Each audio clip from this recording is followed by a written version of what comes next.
очень сильный ветер.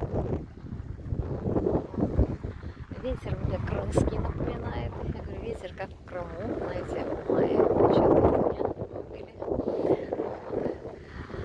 Температура в Заводе вот там. Я говорю, как в арабских Эмиратах, 24 градуса.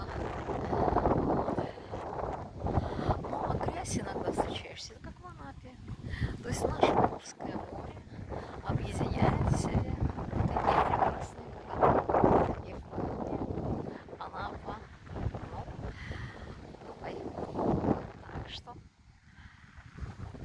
хорошего всем бархатного сезона, новостей.